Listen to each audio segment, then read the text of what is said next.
The wind had started hours before the rain, a rising howl that shook the tops of the pine trees and sent dry leaves skittering across the asphalt like panicked insects.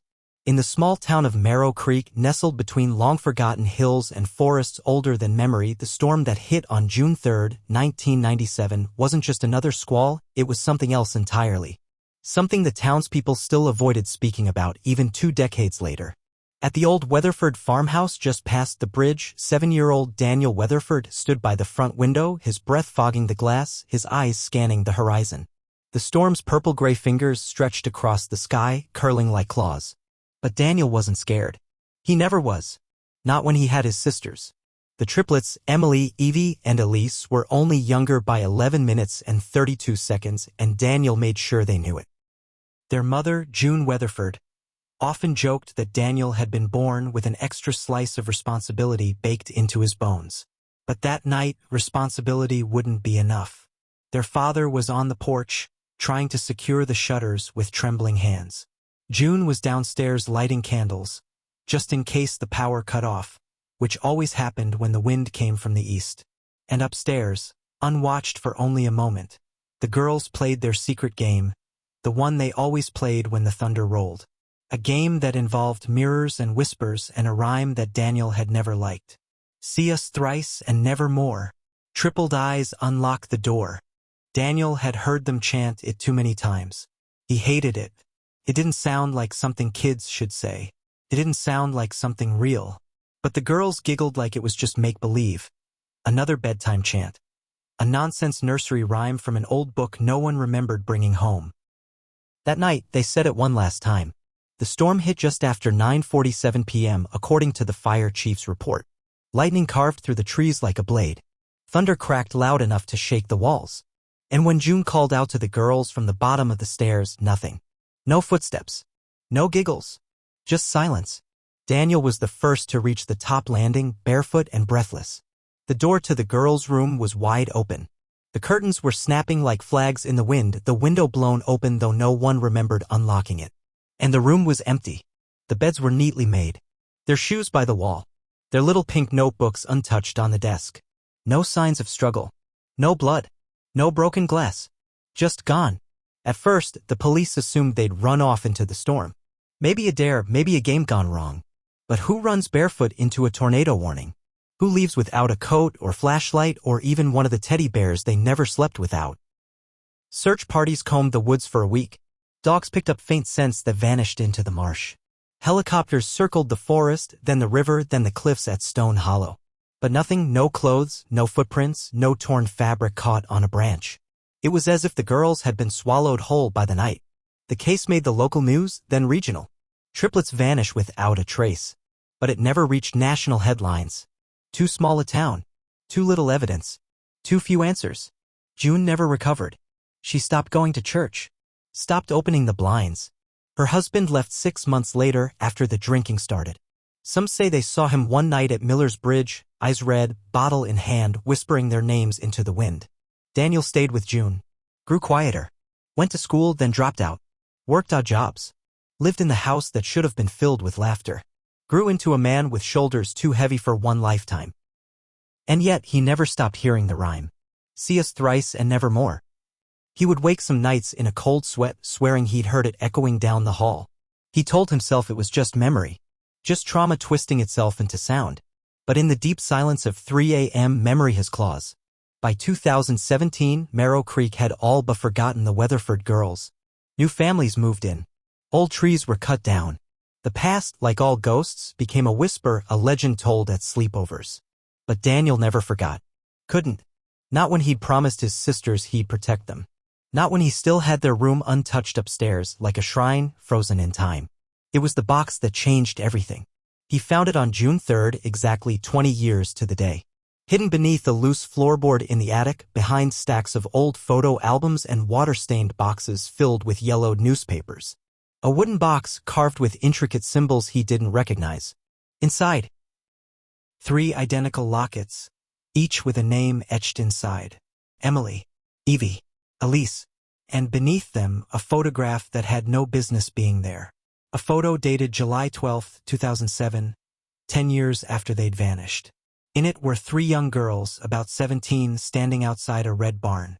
Their hair long, their faces older, but unmistakable. Daniel's hands shook as he turned the photo over. One line was scrawled in faded pencil. "Come find us. Before they do." The photograph burned in Daniel's fingers like a hot coal. He stared at it for what felt like hours, trying to find something, anything, that could explain what he was seeing. But there it was, plain as day. His sisters, 10 years older, standing together like they hadn't missed a single heartbeat in 20 years. The barn behind them was unfamiliar, weather-beaten, but intact. One of the girls, Evie maybe, had her hand lifted as if she were waving. Their smiles were small, cautious, as though they knew the photo was dangerous. As though they knew it wasn't supposed to exist.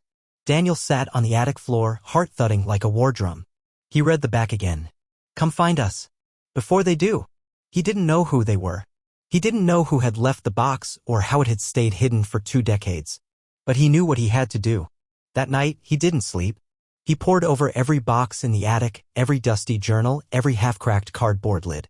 His mother had saved everything: school awards, art projects, old Polaroids from birthday parties long past. Somewhere, there had to be more clues. But by morning, all he had was one more oddity, a torn page from a library book tucked behind an old yearbook.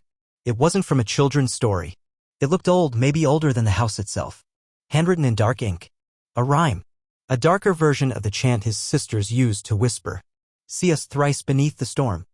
Names once spoken break the form, but speak again the hidden 3. And bound shall stay what none should see." Daniel felt his skin crawl. The lines meant nothing and everything all at once. A warning? A ritual? Something from the same place as the original rhyme? The way the words looped into each other, the way they mirrored the chant from their childhood. It made him feel sick. And yet, it felt like something they had once known. Something they had once done. He placed the photo and the lockets into a leather pouch and left the attic door open behind him. He wasn't sure why. Maybe he thought the house would breathe again. Maybe he hoped the girls' room would somehow give him a sign. His first stop was the library. Miss Halder, who had been working there since the 1980s, still ran the dusty front desk like a queen on a paper throne. Her face hadn't changed much. Just a few deeper lines and more cat pins on her sweater. She squinted at the photo. "Can't say I've ever seen this place. Looks like one of those barns out past Route 9, maybe near Stone Hollow. Do you recognize the handwriting?" Daniel asked, flipping the picture over. She adjusted her glasses, brought it close. "Nope. But whoever wrote this, they were in a hurry. We're scared. That's a frightened hand." Daniel asked about old records, visitors in 2007, strange donations, books on folklore, anything related to triplets, or lost children, or chants. She paused only once when he said the word triplets. Her lips tightened. "I remember those girls," she said softly. "Smart ones. But strange too. Always speaking in riddles. People thought it was cute. I didn't. Did they ever check out anything unusual?" She gave him a sharp look. "They checked out a book on Appalachian folklore the week before they disappeared. Never returned. It was called Veils of the Forgotten. Had some creepy stuff in it. Old rituals, forest stories. I remember because their mother scolded them about it right here, in front of everyone. Do you have another copy?" She shook her head. "No. That book vanished with them." Daniel thanked her and left with a trail of fog swirling behind his boots. Outside, the wind picked up again, just like it had in 1997. The air smelled like pine and memory. He drove toward Stone Hollow, the only lead he had. 20 years ago, the search had ended at the cliffs there. Now, the red barn in the photo gave him direction. He didn't expect to find it so soon. It sat behind a rusted chain-link fence on a property that looked abandoned. Weeds reached waist-high. The wooden panels of the barn were cracked and peeling, but the roof was intact. And the silhouette, it was the same as in the photo. Daniel parked and approached on foot.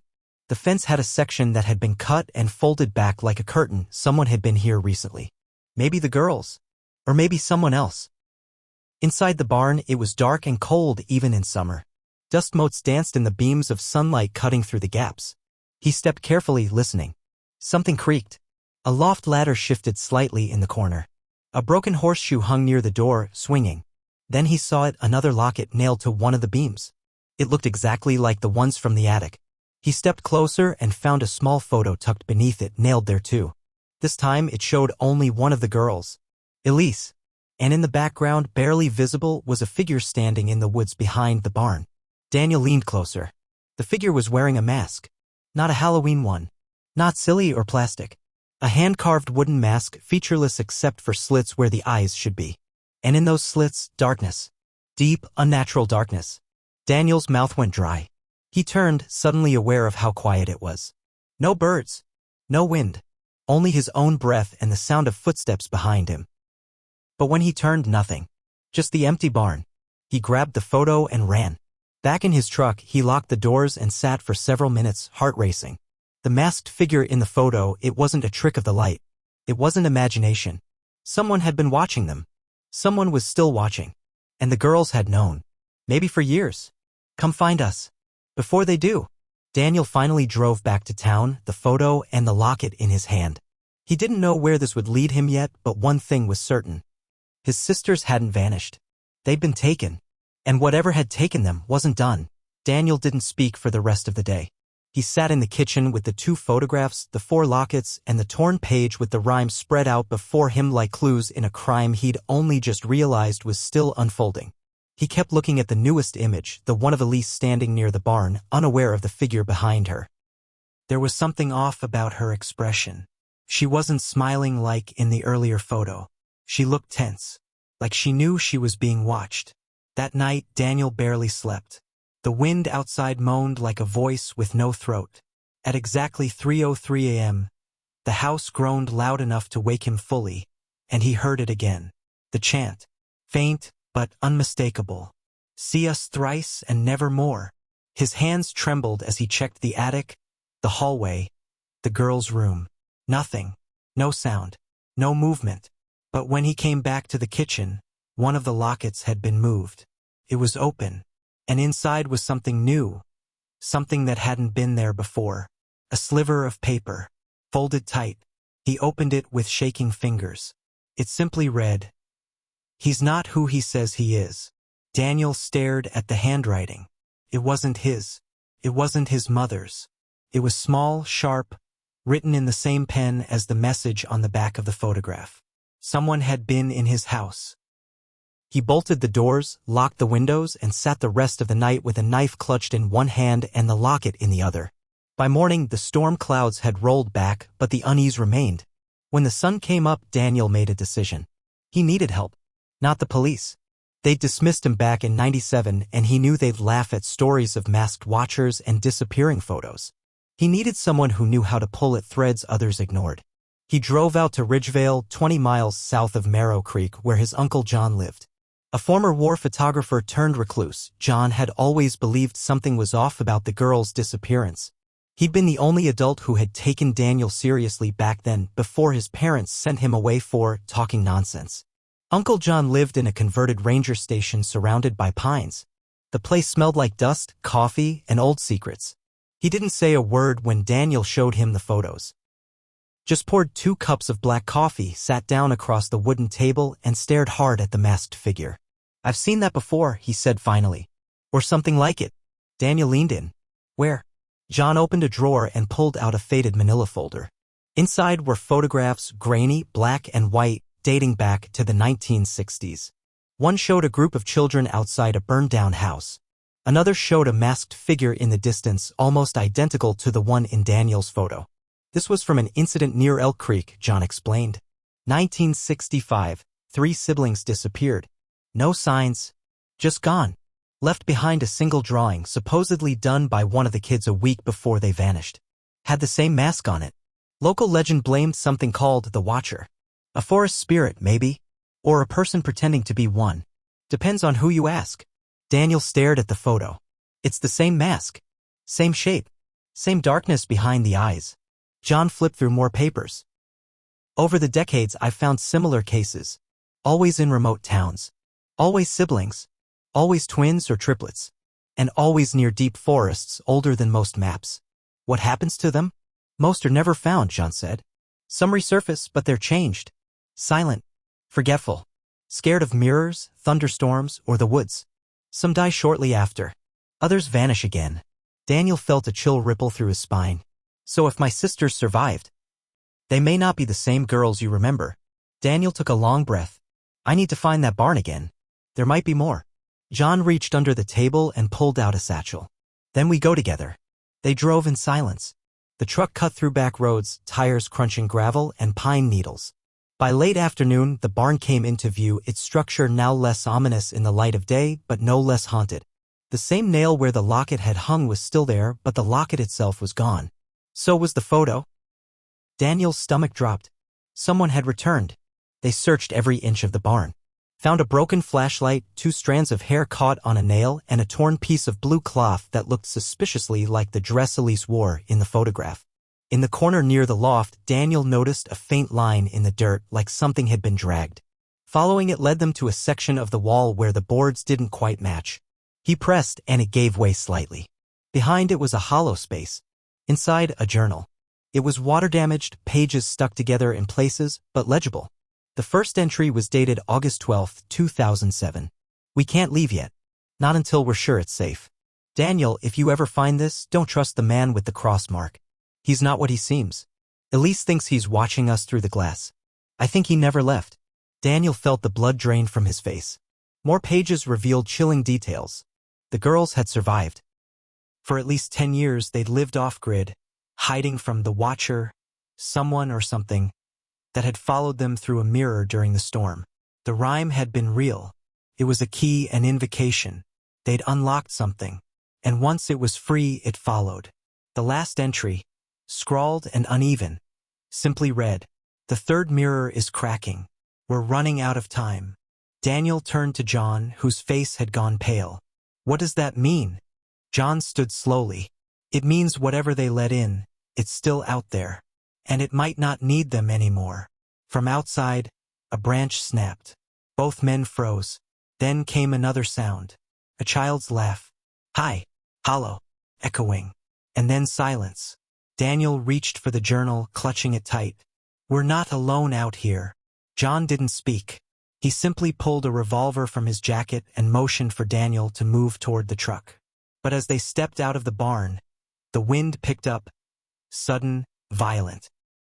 And in the woods beyond, just behind the first line of trees, stood a figure wearing a wooden mask. Watching. Daniel froze. His breath caught in his throat as the figure in the mask stood impossibly still at the edge of the forest. The fading light of day filtered through the trees, casting long shadows across the clearing, but even in that blur of branches and dusk, Daniel could see the mask clearly: smooth, carved wood, blank eyes, no mouth. The wind rustled the leaves around it, but the figure didn't move.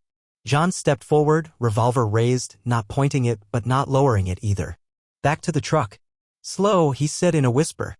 Daniel nodded, his legs stiff, knees locking with every step backward. The mask didn't flinch. It just stared. Watching. Calculating. They made it to the truck, doors slammed shut, and Daniel fumbled with the keys. The ignition clicked, stuttered, then finally roared to life. He gunned the engine and peeled away, the rear tires throwing gravel and dust into the air. Neither of them spoke for the next few miles. Back at the ranger station, John poured 2 shots of something strong and slid one across the table. That thing's not a ghost, he said. Not in the way people use the word.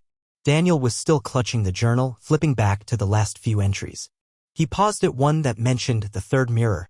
He read aloud, "We locked it in the last reflection. Only 3 mirrors can hold it. But if they all break." He looked up. What does that mean? John rubbed his temple. I don't know. But I do know that in a lot of old folk beliefs, mirrors weren't just for looking. They were gates. Portals. And if something crossed through one, you needed more than prayer to send it back. Daniel suddenly remembered something his mother had told him once, years after the girls disappeared during one of her more lucid moments. She'd said the girls used to cover their mirrors after the storm. Not just in their room, but every reflective surface in the house. Picture frames, windows at night, even puddles. They were scared, she had whispered. Said the reflections were too loud. Daniel reached into his pocket and pulled out the first photo again, the one with all 3 girls in front of the barn. He stared at it, trying to absorb something he'd missed. Then it hit him. There was no reflection. No shine in their eyes. No glint on their necklaces. Not even the sun behind them made a proper glare. It was as if the photo had been taken in a world without mirrors at all. He flipped back to the journal, digging through the middle pages. There were drawings crude, childlike, but disturbing. One page showed a cracked mirror with shadowy hands reaching out. Another had the triplets drawn in 3 different corners of a triangle and in the center a black spiral. John looked over Daniel's shoulder. "That's a binding sigil," he muttered. "I've seen that in Appalachian witchcraft archives. It's meant to trap, not kill trap." Daniel turned the page. There, written in red crayon, barely legible under water stains, was the rhyme again, but this time it was unfinished. The last line had been scratched out violently as if someone hadn't wanted it read. But beneath the scratch marks, Daniel could just make out the words. "And speak the names beneath the glass." He felt cold all over. They weren't playing a game. They were doing a ritual. John nodded, probably without understanding it. Kids pick up all kinds of dangerous things thinking they're just fun rhymes. Daniel stood up, suddenly energized. "We need to find the 3rd mirror. If it's still intact, maybe we can." "I don't know. Undo this. You're assuming the 3rd mirror wasn't broken years ago." Daniel looked back at the journal. They were alive in 2007. The entries kept saying it was still bound. And then the entry stopped. That has to mean something happened. Maybe the 3rd mirror cracked then. Or maybe someone broke it on purpose, John added grimly. Daniel's mind spiraled. If the triplets had been holding something back, something real, something ancient, and that prison had been shattered, then the masked figure wasn't just stalking him. It was free. But why was it watching now? Why come back to him after 20 years? He flipped to the very first page of the journal again. There, in small print, Elise had written, "If we don't make it, Daniel has to remember. He was the key. He always was." He looked up slowly. "Me? Why would I be the key?" John's eyes narrowed. "You said you were the oldest, right? Even by minutes. That could mean something in rituals. Sometimes the oldest of a group holds the binding." Daniel's mind flashed back to the storm. The chants.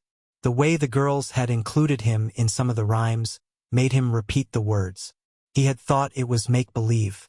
But maybe they had looped him in intentionally. Maybe he had been part of the ritual's core binding all along. And if the binding had broken, and he was still alive, the entity might need him to fully return. He stood up, heart pounding. "We need to go back to the house. Now." John grabbed his coat. "Let's go." They arrived just after dark. The sky overhead had gone moonless again, as if echoing that same storm from 1997. The wind picked up in strange, rhythmic gusts. Not random but timed, almost like breath. Inside the Weatherford house, everything was still. Too still. The girls' room door was open. Daniel stepped in first. Everything was untouched, exactly as it had been left 20 years ago. Dolls on the bed, sketches taped to the wall, and on the far end, under a sheet of dust, the mirror. The original mirror. Daniel stepped closer and saw his reflection. Aged, tired, searching. But something in it was wrong. His reflection wasn't breathing in sync. His hands moved a second too slow. His reflection was watching him, not mimicking. John stepped into the room, and the door slammed shut behind him. The lights flickered, and from the mirror something whispered. "Daniel." The voice was soft, feminine, familiar. 3 voices, layered. Then one scream, high and sharp, a girl's scream, then 2 more, overlapping. Daniel dropped the journal. The mirror cracked, not shattered, just a web of thin fractures spreading from the center, like veins of glass. And in the heart of the mirror, 3 faces pressed outward, pale, hollow-eyed, as if trapped just beneath the surface. The triplets. But they weren't girls anymore. Not fully. They looked older, yes, but not 17. Not 27.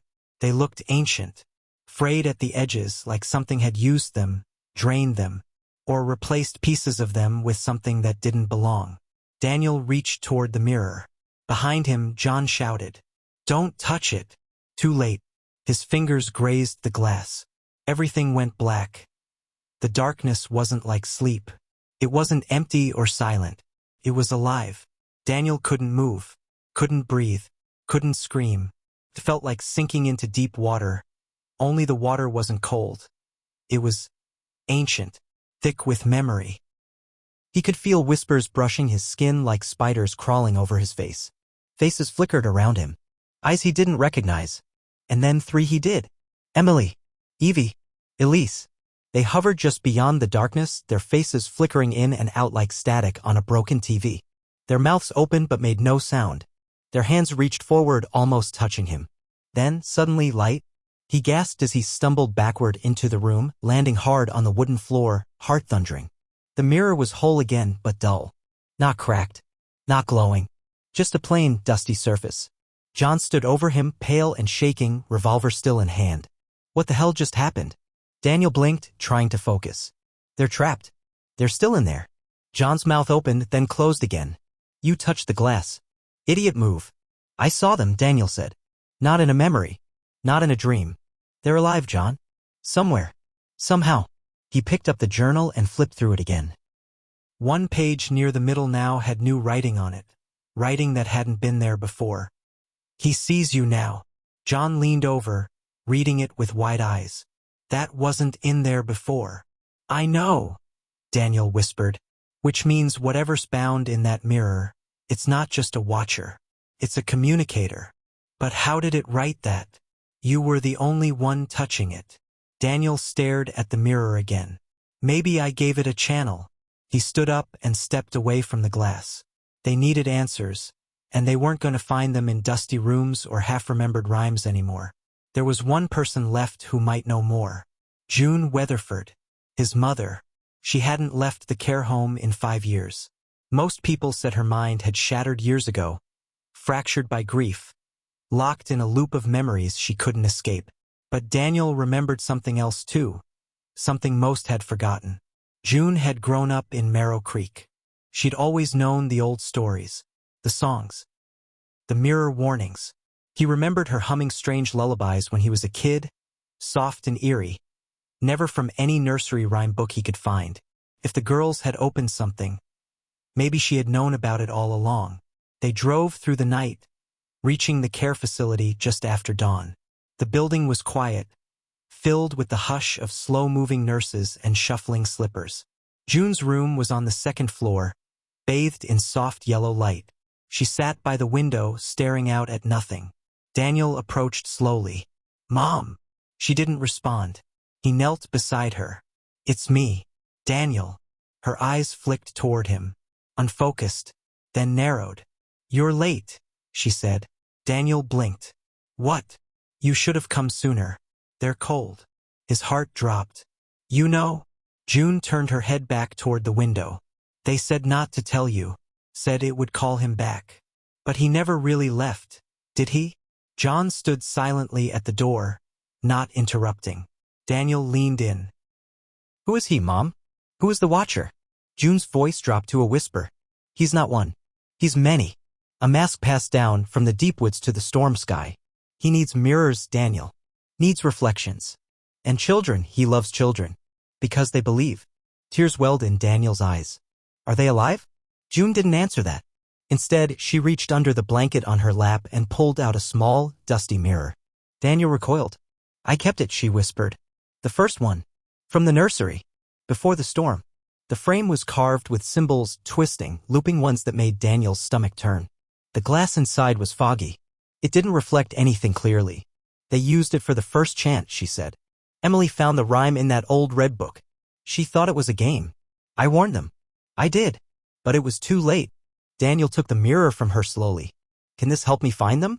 June looked at him with eyes far older than her years. It's not about finding them. It's about choosing. Choosing what? But she didn't answer. Back in the truck, Daniel placed the mirror on the dash. John stared at it like it was a ticking bomb. I don't like this, John muttered. I don't either, Daniel replied. But it's the only link we have now. They drove back to Marrow Creek in silence. Daniel couldn't stop glancing into the mirror's murky surface. Once, just once, he thought he saw Elisa's eyes staring back. That night, Daniel returned alone to the girl's room. He set the mirror on the floor and sat across from it. He placed the lockets in a triangle around it. Then the journal. Then, finally, he lit a single candle. And he waited. The wind began again. The temperature dropped. The flame flickered. And the mirror began to ripple, like water. This time, Daniel didn't flinch. "Emily," he said softly. "Evie. Elise. I'm here." The glass shimmered. Then a hand pressed against it. Pale. Small. Then another. And another. 3 faces swam into view. They looked terrified. Older, yes, but exhausted too. "Help us," they said in unison, their voices echoing across the room. "How?" Daniel whispered. "Shoes," they said. And then something else pressed into the mirror. A 4th hand. But this one wasn't human. It was black. Twisted. With long fingers that didn't bend naturally. The sisters screamed. The candle went out. And the room was plunged into darkness once again. Darkness didn't fall. It descended. Heavy and absolute, it crushed the room like a tomb, silencing everything, the wind, the creaks of the old house, even Daniel's own breath. For a full second, maybe more, he couldn't tell if he was awake or dreaming. But he could feel the floor beneath him, the cold edges of the mirror pressed to his knees. This wasn't a nightmare. This was real. Then the whispering returned. It came from every direction, curling through the dark like smoke, voices overlapping, chanting in a language he didn't know, but somehow understood. Not words. Warnings. He opened his eyes, though he hadn't realized they'd been closed, and saw the faint glow of the mirror. It pulsed faintly, not from within, but as if something on the other side was pushing light through the cracks. Then a flicker. The triplets reappeared, faces blurred, distorted like bad reception on an old television. Their eyes locked on his, frantic. Their mouths moved without sound, as if they were trying to scream, but something held them back. Behind them, looming, was the figure. The Watcher. It had no face. No features. Only the mask, now cracked down the center. And from within the crack, something darker bled like ink or smoke, oozing out like breath from a frozen lung. Daniel wanted to run. But the mirror held him. "Choose," they had said. Choose what? He didn't know if it was instinct or madness, but he reached into his jacket, pulled out one of the lockets, and held it to the mirror. The glass flared. The girls' faces jolted, eyes widening. Then one of them, Evie, pressed her hand to the inside of the mirror, palm flat, her eyes begging. Daniel took a breath and pressed the locket against her palm. The mirror exploded in light. A scream, not from him, not from the girls, but from the Watcher, filled the room. Not loud, but deep, like the sound of earth splitting open. The mirror vibrated, cracked lines shooting through its surface like lightning bolts. A gust of freezing air blasted Daniel back against the dresser. And then, silence. When he opened his eyes, he was alone. No whispering. No light. The mirror was dark. Then he heard it. Breathing. But not from the mirror. From the hallway. He grabbed the flashlight and swung it toward the door. There, standing just inside the frame, was a girl. She looked 17. Pale, thin, her hair soaked as if she'd been caught in a storm. Her eyes were red-rimmed and her lips trembled. "Evie?" Daniel said, voice catching. She nodded, but didn't speak. John appeared seconds later, nearly dropping his flashlight when he saw her. He reached instinctively for his gun, then stopped. Evie stepped forward, slow, stiff, like she was walking on legs that didn't quite belong to her anymore. Her eyes scanned the room, then landed on the broken mirror. "He's still in there," she whispered. Daniel ran to her, grabbing her shoulders. "The others, Emily, Elise, where are they?" Evie looked at him, and the sorrow in her eyes was older than any teenager should have ever known. "Trapped. Still. The bond broke when you pulled me through, but it also weakened the boundary." Daniel swallowed hard. "Then I need to go back." John stepped forward. "You go in there again, you may not come back. If pulling her out cracked the prison, going in might open it." Evie flinched at the word open. "He's looking for a gate," she whispered. "A permanent one. He was never meant to stay in the mirror. That was just a cage." Daniel felt a wave of dizziness. "So he was already here? Before the storm?" Evie nodded. "Long before. We just gave him the key." Daniel turned toward the cracked mirror. The surface still shimmered faintly, but it was fragile now, broken, frayed, like glass held together by memory alone. "Is there another way?" he asked. Evie looked down, her voice barely audible. "There's a way to seal it. All 3 lockets must be placed inside the mirror. But only the ones who cast the spell can close it fully. That means all 3 of us. And you." Daniel's mouth went dry. "So we all go in?" She hesitated. "Not all come back." John leaned against the doorway. "We need to think this through. This isn't just about your sisters anymore. If that thing gets out fully, it won't stop at one house. One town." Daniel nodded slowly. He turned back to Evie. "Can you guide me?" If I go in. She looked at him again. Really looked. And this time her eyes shimmered with tears. I never stopped believing you'd come. Neither did Emily. Elise. She's different now. She's been inside too long. Daniel took a breath that felt heavier than any before it. Then I'll go. We'll bring them back. We'll close this. He retrieved the other 2 lockets from his pack and laid them beside the mirror. Evie stepped forward and held his hand. You'll feel lost at first, she said. He feeds on doubt. On guilt. If you see him, don't speak to him. That's how he gets in. Daniel closed his eyes. When he opened them, he pressed his palm to the mirror once more. The room dissolved. Heat and cold struck him at once. Light and shadow battled for space. His ears rang with 1,000 whispers. The air was thick like moving through tar. Shapes twisted around him. Children. Faces. Echoes. Screams. He was in the in-between. And the watcher knew he was there. Daniel couldn't tell which way was up. The world inside the mirror wasn't a place, it was a feeling, weightless yet crushing, silent yet roaring, timeless yet pulsing with dread. It was like walking through a dream where the rules of physics had collapsed, where every memory and fear were stretched into unfamiliar shapes and smeared across the walls of thought. The ground wasn't ground, it shifted with every step, bending like glass underwater. And the sky, there wasn't one. He moved forward, if forward existed, guided only by a sensation, a thread pulling at his chest like a magnet buried deep in his ribs. Evie had told him not to trust the voices. Not to answer. But they were everywhere now, calling to him in 1,000 familiar tones. His father. His mother. His own voice, whispering his deepest fears back to him. You left them. You let them play the game. You knew it was wrong. He pressed forward, heart pounding. Shapes appeared in the haze. Shadowy doorways, pieces of furniture suspended in the fog like memories half forgotten. The dresser from the girls' room floated sideways in the mist. A tricycle drifted by like a ghost, wheels spinning despite no ground to touch. And then he saw her. Emily. She stood with her back turned, in a field that didn't exist, staring up at nothing. Her hair was longer, tangled. Her clothes looked like they'd grown from her skin. She didn't move even as he called her name. Emily. It's me. Daniel. Her head turned slowly. When he saw her face, his chest tightened. She looked older. But wrong. Her eyes were too large, her skin too pale. Her expression was blank, an imitation of recognition. Like someone had sculpted her from memory and missed a few important details. I knew you'd come, she said, but her mouth didn't move. Daniel stepped closer. You have to come with me. Evie made it out. We're going to bring you home. She blinked. Her lips moved this time. Home. Suddenly the sky above them split open, if you could call it a sky, and a massive black shape slithered across it, silent and vast, like a serpent made of fog and malice. Emily flinched. She reached out, grabbed Daniel's hand, and whispered. He knows. A crack snapped beneath Daniel's feet. The mirror world trembled. Shapes were formed around him, a hallway, then a staircase, then the walls of their childhood home, but twisted. Longer than they should be. Too many doors. The angle's wrong. Emily tugged him forward. We have to find Elise. Before he does. They ran. Time didn't pass normally in this place.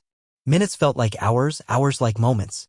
They passed reflections hanging midair, fragments of memory trapped in glass. June reading to the girls by candlelight, their father nailing shutters before the storm, Daniel standing at the window, age 7, watching the sky split open. The last fragment showed Elise sitting alone in the attic, whispering to a mirror. She's close, Emily said. But as they turned a corner, they stopped dead. The watcher stood ahead. No longer distant. No longer quiet. He was massive now, a towering shadow in the form of a man, his mask cracked wide, revealing nothing beneath but a swirling abyss of teeth, smoke, and hunger. Long limbs moved like broken marionette strings. His fingers stretched endlessly. Emily pushed Daniel. Run. But the world folded inward. The hallway behind them disappeared. And a voice, low, guttural, inside Daniel's head spoke. One must stay. Daniel turned to Emily. Her eyes were wide with panic, but she didn't run. Her lips trembled. I'll stay. No, Daniel said. No, we do this together. But she stepped back. He's tied to one of us. That's the price. That's how we bound him before. One remained inside. Daniel's heart cracked. Daniel's heart cracked. Emily. But before he could finish, she shoved him backward. Hard. He stumbled, tripped, then fell. The world turned inside out. He landed on hardwood. Back in the girls' room. Evie crouched beside him, pale and wide-eyed. You're alone, she whispered. He looked around, dazed. Emily, she stayed. Evie's lips quivered. She always planned to. She remembered how we first trapped him. She was the one who said we needed a permanent tie. A living anchor. Daniel shook his head, rage boiling. There has to be another way. We can't leave her in there. Evie turned toward the mirror. We can try. If we finish the seal. You, me, Elise. 3 lockets. One voice. The air in the room crackled. Elise. Daniel turned and there she was. Standing just beyond the mirror, eyes hollow, body flickering like a glitch in a video. She's caught between, Evie said. She never wanted to leave. She believed in him. Even after. Daniel stepped toward the mirror. Elise. It's me. Her eyes blinked. Slowly. Deliberately. Then she smiled. But not the way he remembered. Her smile was crooked. Cold. And her voice came from all corners of the room. I am him now. Evie screamed. The mirror shattered. The explosion of the mirror wasn't just sound. It was force. A ripple of pressure blasted through the room, knocking Daniel and Evie to the floor as shards of glass flew like shrapnel, embedding themselves in the walls, the ceiling, the floor. The very air screamed. Then complete stillness. Daniel groaned, blood running down his cheek from a thin cut. His ears rang. The room was dim now, not because the light had gone out, but because something had entered. He looked toward where the mirror had been. Nothing remained but dust. A fine, black ash curling into the air where the glass once stood. In the center, where Elise's image had just flickered, now stood a figure. It wasn't Elise. Not anymore. Her face was the same, but not quite. Her skin was paper white, her eyes pools of bottomless ink. The irises were gone. Her smile had spread too far, teeth too white, too many. Daniel, she said, her voice layered. Her tone was familiar, soft, sweet, but beneath it was something deeper, a rumble, like a voice inside a cave. I remember you. Evie pulled herself upright, shaking, trying to stand between Daniel and whatever Elise had become. Elise, you don't have to do this, she said, voice trembling. We can still fix this. We can finish the seal. Elise tilted her head. Why would I want to seal him away? She said, blinking slowly. When I am him now? Daniel's breath caught in his throat. The Watcher hadn't just used Elise. He'd consumed her. Or merged. Or something worse. The entity they trapped 2 decades ago hadn't just survived. It had evolved. I saw everything, Elise continued, taking a slow step forward. Her bare feet made no sound. While you ran, while you hid, I listened. He whispered to me in the dark. Told me things. Showed me truth. He's not a monster, Daniel. He's freedom. Daniel stepped back, mind racing. The journal. The rhyme. The lockets. He reached for his pouch, still there, miraculously intact. Inside, the final 2 lockets glinted in the candlelight. He'd used one to draw Evie back. The others.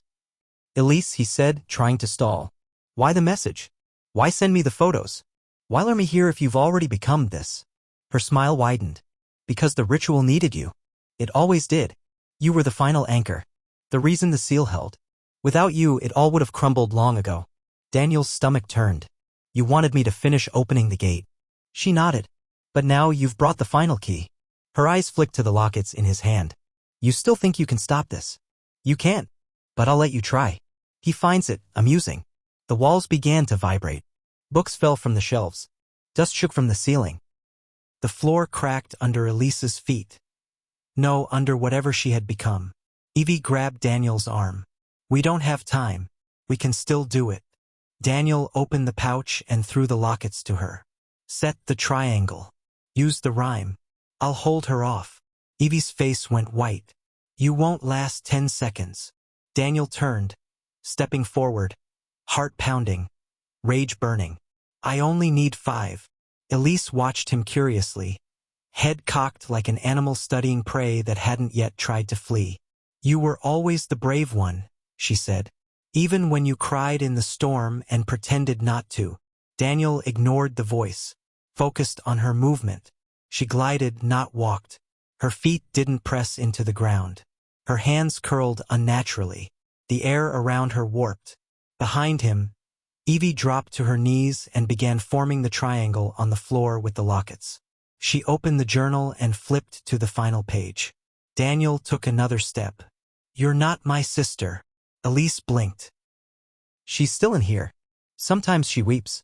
But not often." Daniel lunged. Not to attack, but to distract. Elise hissed, a sound like metal tearing, and reached for him. Her fingers elongated, blackening, sharp like glass. Daniel dodged, slamming into the dresser, knocking over the candle. The flame went out. Total darkness returned, but now the darkness moved. Behind him, Evie's voice rang out, loud and steady. "See us thrice beneath the storm. Names once spoken break the form." Elise snarled, twisting toward the triangle forming behind her. Daniel grabbed a shard of mirror glass and drove it into her shoulder. She didn't bleed. She screamed. Not in pain, but in anger. She turned, backhanded him across the room. He slammed into the wall, vision flickering, but through the haze, he heard Evie finish. "Speak again the hidden three. And bound shall stay what none should see." A brilliant white light erupted from the floor. The triangle glowed, the lockets lifting into the air, spinning, catching fire with invisible flame. Elise shrieked, clawing at her own skin as it began to flake and crack. The room spun. Wind roared. And then another figure appeared in the light. "Emily."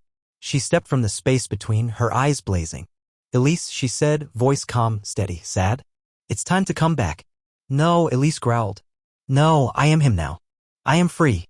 But Emily was already walking forward, arms wide. And Elise, despite all her power, began to fall apart. Cracks split across her body like lightning. Black smoke poured from her eyes. Her scream pierced the walls, shattered the dresser, sent Daniel crashing to the ground again. But the triangle held.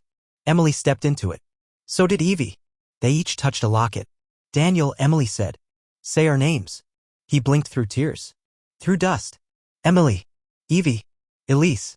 Light exploded. And then, silence. Daniel awoke to silence. No storm. No chanting. No whispers in the corners of the room. Only the faint ticking of a clock on the hallway wall, a sound he hadn't noticed in days. It was strange how loud ordinary life sounded after so long in the presence of the unnatural. He sat up slowly, every bone in his body aching, as if gravity had pressed twice as hard during the ritual. The room was dim now, not from darkness, but from dust filtering soft afternoon light through the cracked window pane. His ears rang faintly like the echo of a long scream finally fading. The triangle on the floor was gone. The lockets gone. The journal gone. Evie was gone. So was Emily. So was Elise. Daniel rose, stumbling once before catching himself against the doorframe. He limped into the hallway, expecting smoke, shadows, blood, anything but what he found. Stillness. Everything was exactly as it had been the day he'd arrived back at the house. The girl's drawings on the wall faded. The smell of dust and time. The long stretch of floorboards leading to the attic stairs. It looked like a house caught between years, abandoned, untouched. But the weight in the air was gone. The watcher was gone. Daniel stepped outside, blinking into soft sunlight. A breeze moved through the tall grass of the field behind the barn. Birds sang. The kind of birds that didn't dare come near during the last week. That meant something. He walked to the barn. Inside, everything had shifted back. The walls, once warped by presence and shadow, stood still now harmless. The smell of rot had faded, replaced by the dry scent of old hay. He half expected to find Emily or Evie curled up in the loft, smiling as if it were all a dream. But they weren't there. They never would be again. Back at the house, Daniel made himself a cup of coffee, hands still trembling, but the kind of tremble that came from exhaustion, not terror. The cup clinked softly against the table as he sat down. On the surface, in front of him sat something new. Something that hadn't been there before. A photo. He hadn't seen it earlier. It must have appeared during the binding, slipped into the world through whatever closing sliver of space had been left. He picked it up, heart pounding. It was a picture of the triplets, Emily, Evie, and Elise. All three standing on the front porch of the house, holding hands. They looked older, 20-something. Smiling. Peaceful. And Daniel was there too, standing beside them. He didn't remember the photo being taken.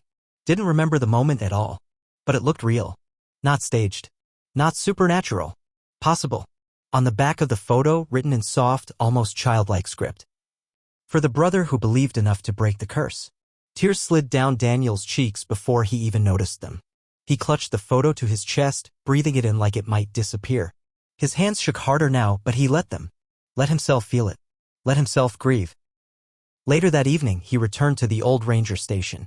John sat outside with a cigarette burning low between his fingers, a long silence hanging between them.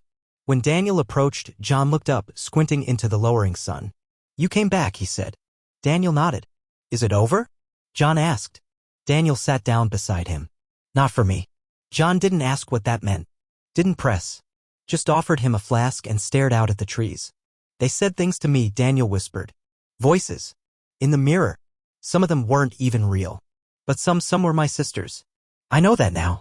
John took a sip. "You see them again?" Daniel nodded. "In a photo." John gave him a side glance. "Let me guess, one you don't remember taking?" Daniel smiled sadly. "Exactly. They never really leave," John said. "Not if they were ever part of the binding. They're echoes now. Somewhere between memory and meaning." Daniel looked up at the sky. "You think they're safe?" John didn't answer right away. Then he said, "I think they gave you peace. That's more than most people get." Daniel stayed the night, sleeping on the couch of the old ranger station, the photo tucked under his pillow like a child hiding treasure. No dreams came. No voices. Just quiet. And for the first time in years, maybe decades, he woke feeling human. The next morning, Daniel packed the last of his things and returned to Marrow Creek. He met with the caretaker at the old Weatherford house, handed him the keys, and signed over the deed to the Historical Society. "They might tear it down," the man said. "Too much mold in the beams." Daniel just nodded. "Let it rot," he said. "Let the forest take it." He returned to the edge of the woods where the storm had first rolled in all those years ago, where the girls had once danced, laughing under a sky that held more than thunder. He buried the photo, not because he wanted to forget, but because he wanted the memory to rest. Years passed. The Weatherford name faded from town gossip. The story of the missing triplets lived on only in whispers, in the cold files of the Ridge County archives, and in the attic of an old ranger station where John still occasionally burned sage. Daniel never returned to the house, but sometimes, on windy nights, he'd find a locket on his windowsill, closed, untouched, left like a message, and when he opened it, there would be no photograph, no words, only a single black thread, a reminder that the watcher may be gone. But the mirror never forgets. It had been 6 years. Daniel had moved far from Marrow Creek, settling in a quiet coastal town where the sea met the cliffs like old friends. The storms here were different, gentler, cleaner, without the weight of ancient trees or broken glass behind every gust. He had taken a teaching job at the local high school, and though he rarely spoke about his past, he found solace in helping young minds navigate fear, curiosity, and the haunting pull of the unknown. Still, he never looked into mirrors longer than necessary. He removed them from his house, replaced the bathroom glass with frosted panes, kept his phone camera always pointed away. Even in store windows, he avoided reflections, not out of superstition, but instinct. Some part of him still remembered the feel of the air changing when glass became a doorway. Then, in early spring, a letter arrived. No return address. No postage. Just a cream-colored envelope aged at the edges with his name written in looping handwriting. He stood by the mailbox for a long time before opening it. Inside was a single sentence written on textured paper that smelled faintly of wildflowers and smoke. "She's not fully gone." That night, he couldn't sleep. He didn't want to believe it. The ritual had worked. The watcher was sealed. Emily and Evie had crossed over or ascended or something. Elise had been consumed. Changed. He had seen her shatter beneath the binding. Heard her scream, felt the energy collapse around her like a dying star. But the mirror had broken, not vanished. That meant a door had closed, but not locked. 2 days later, Daniel returned to Marrow Creek. The house was gone. Flattened, overgrown, erased. The land had been reclaimed by nature, thick with moss and saplings like it had never been touched by human life. Only a few bricks from the old chimney remained, half buried in weeds.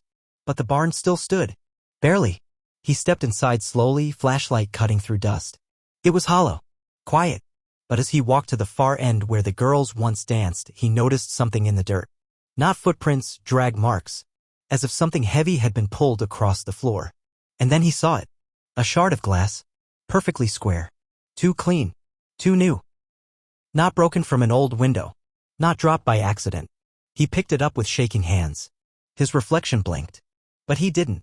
He threw the glass across the barn. It clattered into a pile of rotted wood and spun around, hard in his throat. Nothing. Only silence and shadow. But he knew. She was trying to come back. He didn't return to the ranger station. He didn't try to contact John. He didn't want to involve anyone else. This time it was on him. He found an old bed and breakfast off the highway, a place with no television, no electronics, no mirrors in the rooms, run by an elderly couple who didn't ask questions. That night, Daniel set out the last object he'd kept, Elise's locket. He opened it. It was still empty. But inside the lid, words had appeared. "Let me explain." He closed the locket, heart racing, and whispered into the dark. "Elise?" The room shifted. Cold seeped through the walls. Not unnatural, but familiar. Like a long-lost memory crawling back into the bones. The locket opened itself. He leaned in. And he saw her. Not in the mirror. Not in a vision. But in his mind. Like a waking dream. Elise stood in a room of glass and light, her eyes hollow but human. Her hair floated around her like she was underwater, and her hands were bound in black threads stretching from ceiling to floor. "I tried to stop him," she said, her voice inside his chest. "I didn't break. Not all the way. But he used me, my face, my voice, to escape the edge. I held part of him when the seal closed. He couldn't fully leave." Daniel stepped closer, as if crossing the room inside his own head. "But you became him," he said. "You said it." "I said what he made me say," Elise replied. "But I hid a piece of myself. Deep. So deep even he didn't feel it. That's what the photo was. A message. I placed it for you. That was me." Daniel's throat tightened. "Then where are you now?" She looked around. In the between. The mirror world shattered, but the reflections remain. Slivers of time. Memory. Emotion. I'm stitched into the seams. He wanted to reach for her. Hug her. But there was no body. Only words. "Can I bring you back?" She hesitated. Yes. But it would mean opening the mirror again. Even a fragment. "No," Daniel said. "Not after what we saw. What we fought. If it means bringing him back.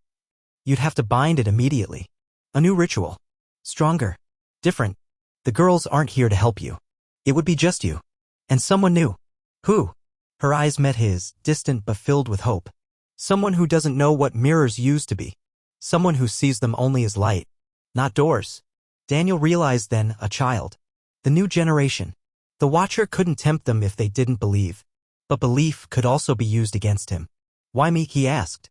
Elise smiled, faint and fading. "Because you always came back. Even when you didn't want to. Because you're the last of us who remembers the storm and the song." The light behind her dimmed. "Daniel," she whispered. "If I disappear, know that I waited. Every year. Every second. I waited. For you. And then. Darkness."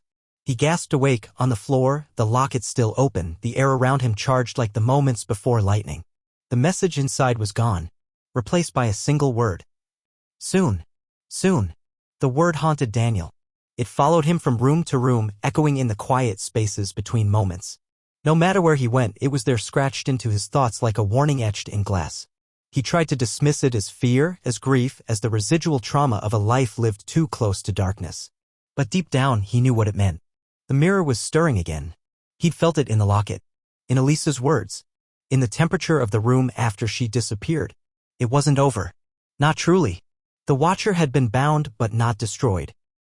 And now that Elise had shown she was still conscious within the fracture, it meant there was still a tether. Still a line between worlds. A door left cracked. Daniel returned home. The coast town felt wrong now. Too open, too alive, too unaware of the ancient thing still pressing against the membrane of reality like a breath on cold glass. He kept his routines, taught his classes, read his books. But every night he found himself at the window watching his reflection in the black pane. Not looking for something, but waiting for something to look back. Then one afternoon, while walking home through the fog-drenched Harbor Street, he passed a small antique store he'd never noticed before. Its front window was crowded with clocks, dolls, and candle holders, but at the very center sat a tall, freestanding mirror. Ornate. Gilded. Wrong. He stopped cold. The glass wasn't dusty. It should have been. The whole store was layered in age. But the mirror's surface was clean. Pristine. Almost glowing. He stepped inside without knowing why. The bell above the door rang once, then fell silent as if the air had swallowed the sound. No one greeted him. The shop was narrow, filled with shadow, the kind that seemed to lean toward you. Daniel made his way slowly toward the mirror. The closer he got, the less of himself he saw. Not because the glass was fogged, but because the reflection was shifting, showing things behind him that weren't there. A nursery, a storm, a girl, spinning slowly, hair-soaked, eyes hollow. "Elise," he whispered. The reflection didn't flinch, but the air did. Then a voice, soft and unfamiliar, drifted in from behind the counter. "Beautiful piece, isn't it?" Daniel turned. A woman emerged, elderly, eyes like stone polished by time. She wore a long shawl, and her hands were stained with ink or ash. She smiled like someone who had seen many things, and expected one more. "Found it in an old barn outside Marrow Creek," she said casually. "Some say it's cursed. I say it's misunderstood." Daniel couldn't speak. She nodded toward him. "You've seen it before, I can tell. Most people look at this mirror and just see glass. You see possibility." He swallowed. "Who are you?" She tilted her head. "Someone who remembers what the world tried to forget. I've kept this mirror locked for years, but it's waking up. It wants an audience. And you, well, it seems to like you." He backed away. "That mirror holds a demon." She chuckled. "Isn't that what mirrors were made for? Holding things we don't want to see." He shook his head. "This isn't a game. The watcher, he's real." Her eyes sharpened. "Then don't treat him like a ghost story. If you want to keep him locked, you'll need to finish what your sister started." Daniel's breath caught. "You know who I am." "Of course I do." She walked toward the mirror and placed a hand on its frame. "You're the one who almost closed the gate. But you left a thread hanging. You felt it." He looked down at his bag. The locket had started vibrating again. A low hum. She nodded toward it. "It's her. Elise. She's still trying. She's the key." Daniel approached the mirror. The glass now showed a hallway, a long, twisting corridor of doors. At the far end, barely visible, stood Elise, her head tilted toward him. "Let me go to her," he whispered. The woman shook her head. "Not yet. You're not ready. But she can come to you." Daniel stepped back. "What do you mean?" "You have to build the gate again," she said. "But not with symbols. Not with chance. With belief. With memory. Every reflection of her you've kept. Every dream. Every mark she left. That's how you bring her back. Not by entering the mirror, but by making the mirror come to you." He frowned. "That would let him through too." "Not if you control the frame." She pulled a bundle from behind the counter and handed it to him. It was a small mirror, oval-shaped, framed in carved oak. "This is your anchor," she said. "Burn the edges. Place it between 3 points that matter. Where she was born, where she vanished, and where she died. Then speak her name." Daniel blinked. "Where she died." The woman nodded slowly. "The part of her that became him. That part died when you sealed the fracture. But the part that loved, that waited, that part still lingers. You must let it cross." He left the shop with the mirror wrapped tightly in cloth, hands trembling. He already knew the 3 places. The house, what was left of it. The barn, still rotting behind a field of thistles. And the nursery, now just memory and dust. He would return to Marrow Creek one last time. He would build the gate. And he would speak her name. But what stepped through? He couldn't be sure it would only be Elise. The storm came suddenly, like they always did in Marrow Creek. Daniel stood at the edge of the ruins where the house once stood, the wind twisting through broken grass and stones, whistling through chimney remnants like breath through ancient lungs. The sky above was pale with bruised clouds darkening by the second. A storm wasn't just coming, it had waited for him. In his hands, the oval mirror felt heavier than it should have. It hadn't spoken. It hadn't shimmered, but he could feel the hum in his bones. Elise was near. Somewhere between this world and that fractured place where memory wore flesh and shadow had a voice. He lit the first fire at the site of the house's foundation, placing the mirror's base into the scorched ring of stone that once marked the fireplace. That was where she was born, he believed. Where the triplets had been raised. Where laughter had echoed before storms became fate. The second fire he built near the barn. He walked through high weeds and hollow silence to where the structure still leaned, broken but standing, like a sentinel too stubborn to fall. Inside, he knelt on the splintered floor where he had first found the mark all those years ago, 3 spirals carved into wood. That was where she vanished. He struck a match. The flame took quickly, dancing along the salt lines and black thread he'd laid. Smoke curled into the rafters, and in it he thought he saw her shape just for a second. A girl in a white dress. Watching. The final fire was the hardest. The place where Elise had died. Not physically, not visibly, but where the part of her that resisted the watcher had been crushed, broken, and buried beneath screams. That place existed in the nursery in the attic space where the mirror had once stood. But the house was gone. Only debris, soaked and moss-covered, remained. Still, Daniel found the spot. He dug a shallow circle into the earth with his bare hands, placed the last bundle of herbs and thread, and whispered her name 3 times. Elise. Elise. Elise. He lit the final match. The flame flared and didn't die. Instead, it spread. Not out but up. A pillar of light shot skyward, white and violet, spiraling like smoke caught in reverse. The 3 flames. At the barn, the ruins, and the circle. All surged at once, lines of light connecting through the ground in patterns only she would recognize. Then, the air cracked. Not thunder. Not wind. Something older. The mirror in Daniel's hand shivered. The frame blackened, its edges smoking gently. The glass inside swirled, reflecting nothing of the world around them. Only her. Elise. She stood on the other side. Not monstrous. Not twisted. Just Elise.